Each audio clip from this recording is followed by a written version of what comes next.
Hi guys, it's Matt here from MCS-books. Now today I'm going to do my most anticipated reads for the year 2018, coming up next year. This video is actually inspired by one of my Instagram posts. So I was tagged on Instagram by Just the British Bookworm to do the spell the month with a books tag, or something similar to that. And so I thought, well, it might be cool if I spell the month December using books that I'm mostly anticipating for next year. However, it proved pretty hard, to be honest, because there were a lot of E's in December, and there weren't many new books coming out next year that piqued my interest that began with E. So I did cheat a little bit. Some of the letters I actually matched with the author's name as opposed to the name of the book, but oh well. I'll actually post a picture that I posted on Instagram just beside me so you can have a look, but be sure to go onto my Instagram and check my page. You can see more pictures like it. So I guess I should start with the books. I don't have any of the books yet, because of course they're coming out next year and they're ones I'm highly anticipating. So again, we're spelling the month of December using books, and some of them, remember, will be authors' names. So please don't hate on me for that. Now the first book, the letter D. This is The Toy Makers by Robert Dinsdale. Now actually this book was in Jen Campbell's most anticipated reads, and that's where I heard about it and it sounded really good, so I was like, yeah, actually, you know what, I want to give that a go. And then when I couldn't find anything beginning with D, I was like, Dinsdale, I can use him. So I did. And yeah, let me read to you the synopsis so you can hear whether it takes your fancy also. It says, "The Emporium opens with the first frost of winter. It is the same every year. Across the city, when children wait to see ferns of white stretched across their windows or walk to school to hear ice crackling underfoot, the whispers begin. The Emporium is open." But Kathy is about to discover that while all toy shops are a place of wonder, only one is truly magical. And it just sounds so whimsical and joyous, and it sounds really exciting. So yeah, that's one I definitely want to check out and I would love to read.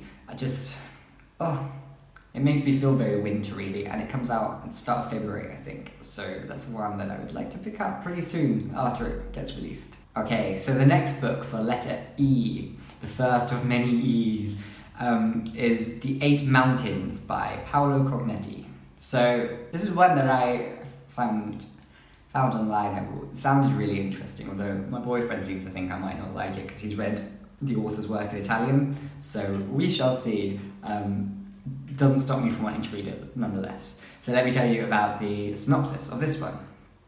It says, "For fans of Elena Ferrante, Frederick Backman and Paolo Coelho comes the international sensation about the friendship between two young Italian boys from different backgrounds and how their incredibly strong connection evolves, changes and challenges them throughout their lives. The two boys come to find the true meaning of friendship and camaraderie, even as their divergent paths in life, Bruno's in the mountain, Pietro's in cosmopolitan cities around the world, test the strength and meaning of their connection.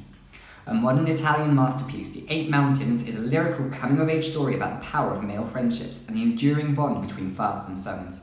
There are no more universal themes than those of the landscape, friendship, and becoming adults, and Cognetti's writing becomes classical and elegant to best tell this story." Yeah, it just sounds really nice. I like the concept of the male friendships and stuff, which I don't feel you really get that often. And also the relationship between the father and son. Since it says enduring bond between, it sounds like that, it's a good relationship, and you seldom see that either. There's always something that's difficult or they're estranged from their father. So this one sounds like my cup of tea, especially because Simon & Schuster have referred it to Paolo Coelho's work, and I love Paolo Coelho's work. Right, okay, so number 3 for letter C is Searcy by Madeline Miller. Of course, you probably all know Madeline Miller because of the Songs of Achilles, which I haven't actually read yet, and I really want to read. I don't know why I haven't read it. I've seen it in bookshops many times. I keep on thinking, yes, I need to pick it up, and never do. So I want to read that first, and then read Searcy. So let me tell you about this one. Of course, it's based on the Greek myth of Searcy. Is it Searcy or Kirky? I don't know why I had to do that weird accent, but one of the two. Anyway, let me tell you, it's quite a long synopsis. "In the house of Helios, god of the sun and mightiest of the Titans, a daughter is born. But Searcy is a strange child, not powerful like her father, nor viciously alluring like her mother. Turning to the world of mortals for companionship, she discovers that she does possess power. The power of witchcraft, which can transform rivals into monsters and menace the gods themselves. But there is danger, too, for a woman who stands alone, and Searcy unwittingly draws the wrath of both men and gods, ultimately finding herself pitted against one of the most terrifying and vengeful of the Olympians. To protect what she loves most, Searcy must summon all her strength and choose, once and for all, whether she belongs with the gods she is born from, or the mortals she came to love. Oh, but yeah, that sounds pretty bloody great to me, so I am on board for that one. Right, the next book is again for E. So the second of the E's, and this one again is actually the title, so I didn't have to cheat for this one. It is called Everything Here is Beautiful by Mira T. Lee. Now, you'll see the picture of the cover here. I mean, I think maybe it's mostly the cover that draws me to it, because it just looks so beautiful, like the colours and the butterflies. Me gusta. Now, to the synopsis, which also sounds pretty good, it says, 2 sisters, Miranda, the older responsible one, always her younger sister's protector. Lucia, the vibrant, headstrong, unconventional one, whose impulses are huge and often life-changing. When their mother dies and Lucia starts to hear voices, it's Miranda who must fight for the help of her sister's needs. Determined, impetuous, she plows ahead, marrying a big-hearted Israeli, only to leave him suddenly to have a baby with a young Latino immigrant. She will move her new family to Ecuador, but the bitter constant remains. She cannot escape her own mental illness. The bonds of sisterly devotion stretch across oceans. But what does it take to break them? Told from alternating perspectives, Everything Here is Beautiful is at its core a heart-wrenching family drama about relationships and tough choices, how much we're willing to sacrifice for the ones we love, and when it's time to let go and save ourselves. So yeah, I think it's probably that last paragraph which actually sounds the most appealing. I like that it kind of seems to be like a whirlwind that happens across the world and in different countries, which could be interesting to read, and like characters from different nationalities, which could be great. But yeah, I think it's just the whole testing of the boundaries of love. When you need to start protecting yourself over others around you, I like that concept a lot. Let me continue on to the next one now. The next one is for letter M. M, I couldn't find any books that began with M, so again, I've gone for the author here. This one is House of Spines by Michael J. Malone. So it's 2 M's. Excellent. Let me read the synopsis. I can already see there's a name that I'm not entirely sure how to pronounce, so we shall see. It says, Ran McGee Ran McGee's world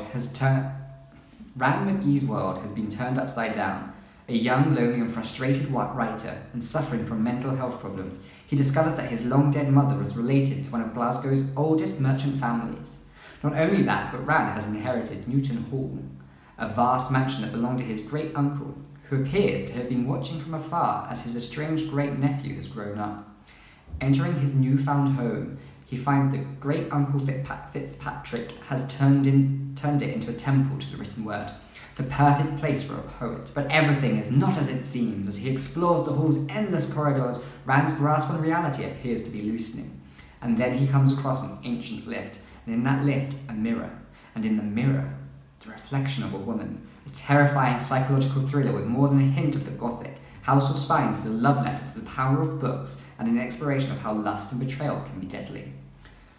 I didn't actually know it was a psychological thriller, so I think I read the first half of that synopsis before. I was like, yeah, sounds good. But even still, even though it's a psychological thriller and I don't really read them, it sounds bloody good. Like this whole love for books, the whole writing, this whole like cross between reality, what's real and what's not. I am down for that.